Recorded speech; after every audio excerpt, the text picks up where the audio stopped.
On February the 5th, 2023, Pope Francis concluded his Apostolic Voyage to the Democratic Republic of Congo in South Sudan.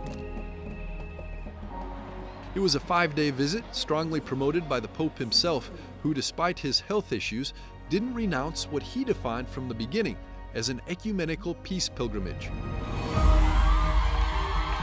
The Pope's 40th international trip began on January the 31st in the Democratic Republic of Congo, the majority Christian Central African nation.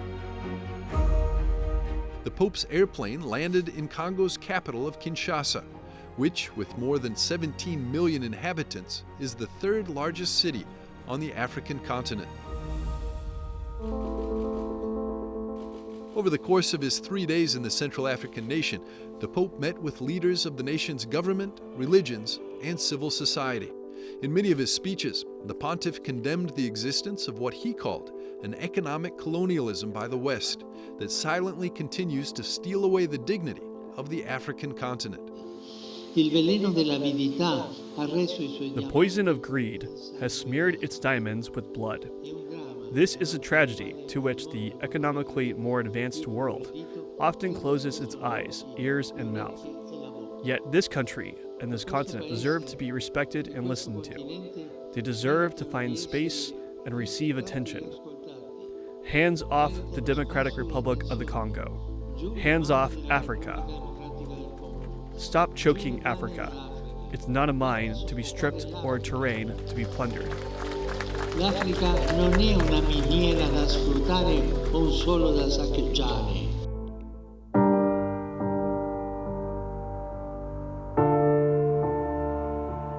But without a doubt, one of the most emotional moments of the visit was the encounter with victims of violence from the eastern regions of the country.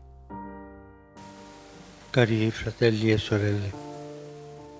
I make a heartfelt appeal to all the people, to all the internal and external organizations that orchestrate war in the Democratic Republic of the Congo in order to plunder, scourge, and destabilize the country. You are enriching yourselves through the illegal exploitation of this country's goods and through the brutal sacrifice of innocent victims. Listen to the cry of their blood. Open your ears to the voice of God, who calls you to conversion, and to the voice of your conscience. Put away your weapons. Put an end to war. Enough. Stop getting rich at the cost of the poor. Stop getting rich from resources and money stained with blood.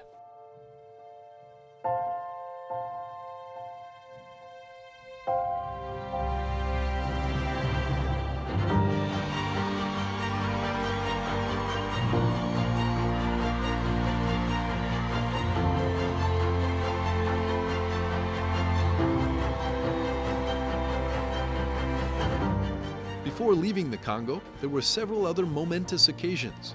The enormous Mass for Justice and Peace at Kinshasa's airport. More than 1 million faithful were there. In a meeting with the nation's bishops, whom he implored to not be afraid to be prophets of hope for the people. Et la présence du pape. We need the Lord to assist us, to accompany us. And the presence of the Pope, who is the Vicar of Christ, the successor of Peter.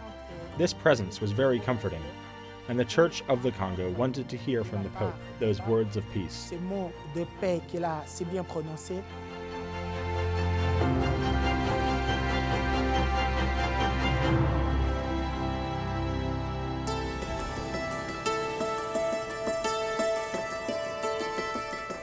On the afternoon of February the 2nd, the second stage of the trip began. Destination, Juba, the capital of the Republic of South Sudan, where the Archbishop of Canterbury and the moderator of the General Assembly of the Church of Scotland were waiting for him. From that moment forward, the three Christian leaders began the most difficult part of the voyage, in a nation lacerated by war and poverty. South Sudan, with its majority Christian population, declared independence from the Muslim North in 2011, after a referendum that achieved 96% of votes in favor. 2 years later, in 2013, an armed conflict exploded in the nation, and with fluctuating intensity, continues to cripple it. In his speech during an encounter with the internally displaced, the pontiff spoke of the importance of defending every human life. Over the years, the Church has been an inarguable protagonist during the peace talks between the warring factions. And thanks to this work of mediation, for some years now, peace has begun to seem possible in South Sudan. I thank the ecclesial communities for their efforts, which deserve to be supported.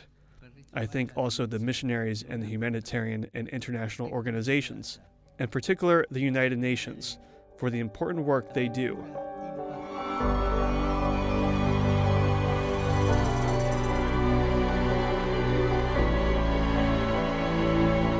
Before returning to Rome, the Pope led an ecumenical prayer with Justin Welby and Ian Greenshields at John Harang's mausoleum. There he invited those present to pray, to work, and to walk the path towards real peace in South Sudan.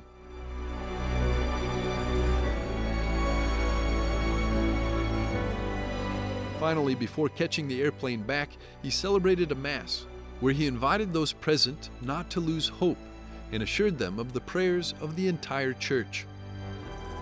With this apostolic voyage, Pope Francis gave a voice and a face to forgotten peoples, victims of what he calls the globalization of indifference.